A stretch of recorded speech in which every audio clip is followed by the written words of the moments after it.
Ella dijo que los espíritus de los hongos, los niños pequeños, eran los que trabajaban con ella en concierto con las entidades de los hongos para sanar a sus pacientes.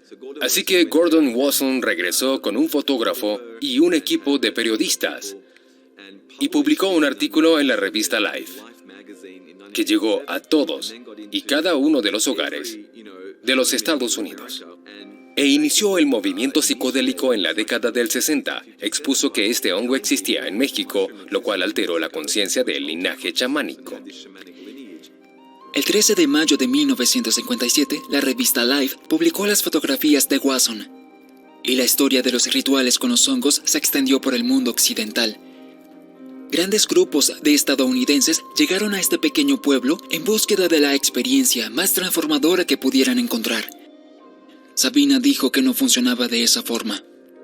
Los espíritus de los hongos ayudaron a sanar a la humanidad de la enfermedad en lugar de presentarla a Dios, pero en ese momento el mundo occidental estaba hipnotizado por las afirmaciones que se hacían sobre estos hongos y poco tiempo después, los estudios universitarios comenzaron, pero encontraron resistencia.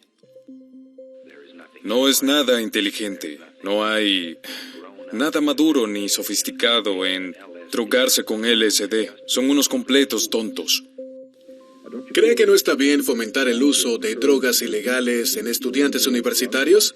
Es decir, admitir que, en efecto, fomenta la violación de la ley.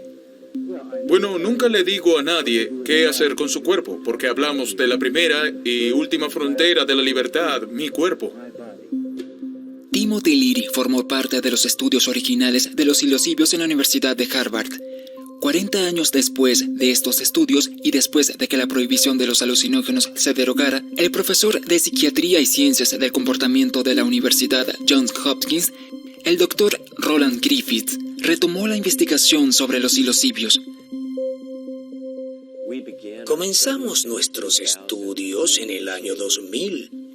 Me motivaba el hecho de que había practicado la meditación y me interesaba la alteración de los estados de conciencia. En realidad, era escéptico de que los psilocibios pudieran producir experiencias de tipo místico significativas a nivel espiritual, pero de hecho, los datos nos mostraron con claridad que podían hacerlo. Así que elegimos a todos los psilocibios con mucha precaución. La mayoría de la gente, cuando iniciamos este trabajo, no podían deletrear psilocibios. No sabían muy bien lo que eran. Por cierto, no tenían el impacto cultural que tuvo el LSD. El LSD y la mescalina tienen una duración de acción muy larga, del orden de 12 horas en comparación con los psilocibios, que es de 4 a 6 horas. Esto lo convierte en un compuesto mucho más manejable para trabajar en un entorno clínico. El DMT, por otro lado, es de acción muy corta y también puede administrarse con un inhibidor de la MAO. Un inhibidor de la MAO hace que el DMT dure de 4 a 6 horas, pero la farmacología es muy compleja y la aprobación de la FDA es difícil de obtener. Sin embargo, los psilocibios producen resultados similares con menos efectos secundarios. La molécula psilocibina y la molécula DMT están estrechamente relacionadas entre sí. En cierto sentido, los psilocibios pueden describirse como DMT activa por vía oral porque usualmente el DMT no se administra por vía oral. Aunque las moléculas son muy similares, las experiencias transformadoras de la mente no son análogas. La molécula alucinógena, llamada triptamina, está estructurada de una manera muy específica para desencadenar neurotransmisores específicos en el cerebro, haciendo que cada planta alucinógena produzca efectos diferentes. Todo depende de los neurotransmisores con los que interactúan las sustancias. La imitación de la serotonina es el sello de estos alucinógenos. La serotonina permite que la conciencia humana reúna la realidad del entorno e incluso forja nuestro sentido del yo y de la identidad. Y los hongos psilocibios rompen las rígidas percepciones de la conciencia en estado de vigilia normal. Los psilocibios parecen disminuir de forma aguda la actividad dentro de la red de centros neuronales llamada red neuronal por defecto. Esta red es muy activa en condiciones de vigilia y depresión y se desactiva cuando las personas son, por ejemplo, meditadoras por largos periodos. Se piensa que esa área está relacionada al procesamiento autorreferencial, un sentido del ego.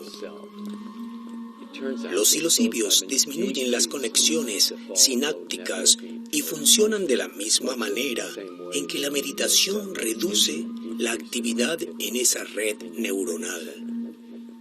Esa red neuronal se activa en la depresión. Eso podría explicar los efectos antidepresivos de los psilocibios.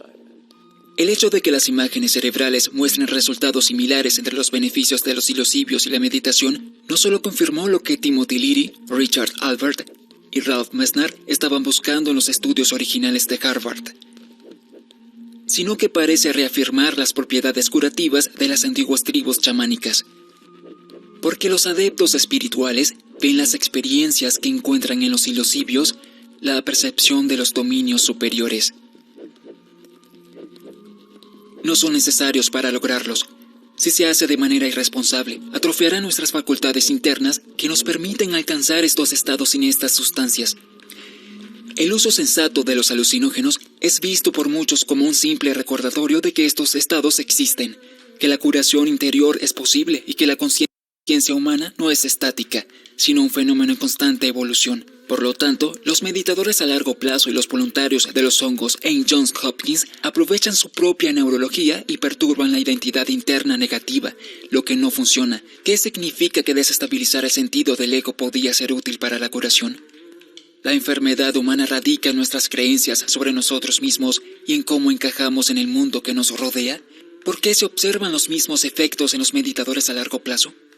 En esencia, son experiencias de renovación.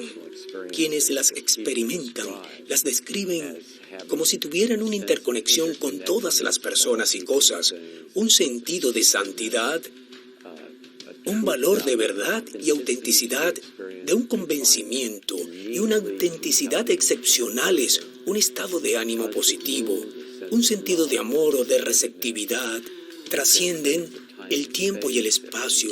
Y otra característica descrita es la inefabilidad. Les resulta